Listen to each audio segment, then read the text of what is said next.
The father of movies may have been erased from history before Hollywood, before fame, before the name Thomas Edison was attached to motion pictures. There was another inventor. He had the patents. He had the working camera. He had proof.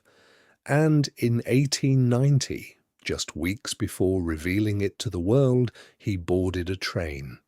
When it arrived, he was gone. No body, no luggage, no explanation. This is not just a disappearance. This is a vanishing that may have rewritten cinematic history. Born in 1841 in France, Louis Le Prince grew up surrounded by science and art. His father was close friends with photography pioneer Louis Daguerre. Le Prince wasn't chasing fame, he was chasing motion. By the 1880s, inventors across Europe and America were racing to solve one problem. How do you capture life, not as a photograph, but as movement? In 1888, in a quiet garden in Leeds, England, Le Prince succeeded. He filmed a few seconds of people walking. That clip, known as Roundhay Garden Scene, is widely considered the oldest surviving motion picture. It predates Edison's public exhibitions. It predates the Lumiere screenings, and unlike many experimental devices of the era, Le Prince's camera actually worked. Le Prince wasn't content with a backyard test. He wanted recognition. He secured patents in both the UK and United States for his single-lens motion picture camera, and he planned a public demonstration in New York. This wasn't a hobbyist project. This was a commercial launch. If successful, he would have been internationally recognized as the inventor of cinema. History books would look very different. But first, he needed to handle family matters in France. And that's where the timeline fractures. September 16th, 1890, Le Prince visits his brother in Dijon. 4 days later, on September 20th, he boards a train to Paris. Important detail, this was a direct route. He had a private compartment, no record of disturbance. When the train arrived in Paris, Le Prince never stepped off. His luggage, gone. His prototypes, gone. No witnesses saw him leave the train early. There were no reports of a man falling from the carriage. No body found along the railway. He simply ceased to exist between Dijon and Paris. His wife waited in England. He never returned. Days turned into weeks. Police investigated. Nothing. No ransom demands, no suspicious financial withdrawals, no confirmed sightings. And here's what makes this chilling. Le Prince was not depressed. Letters show he was excited about America. He had investors. He had working technology. He was on the verge of global recognition.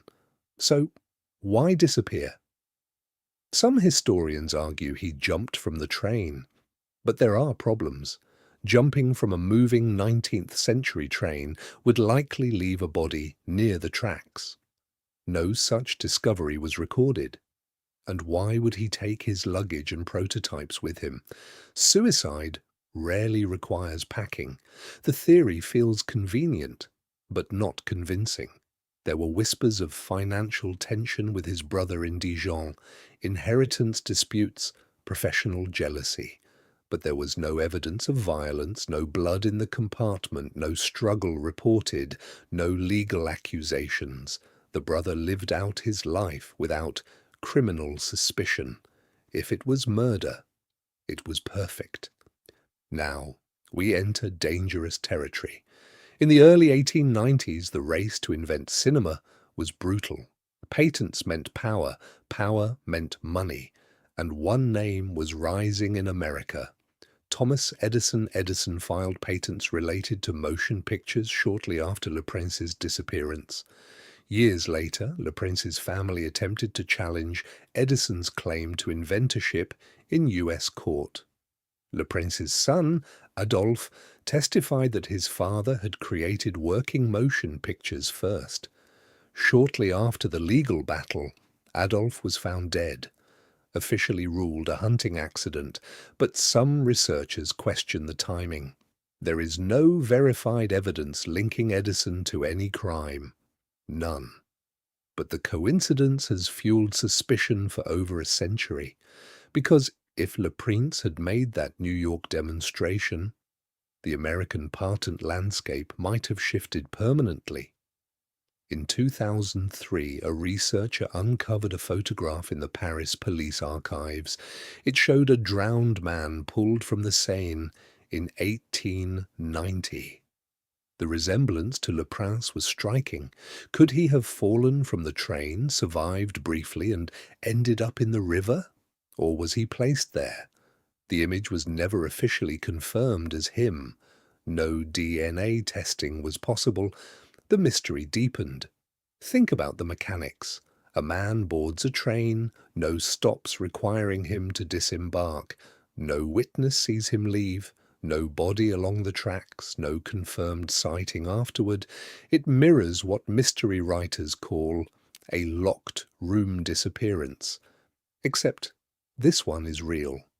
And the stakes weren't just personal. They were historical.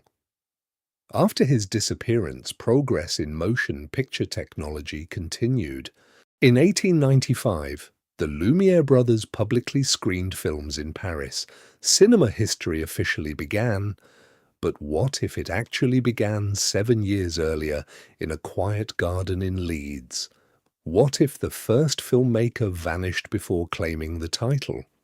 History doesn't always reward the first inventor. It rewards the survivor. Here's the unsettling truth.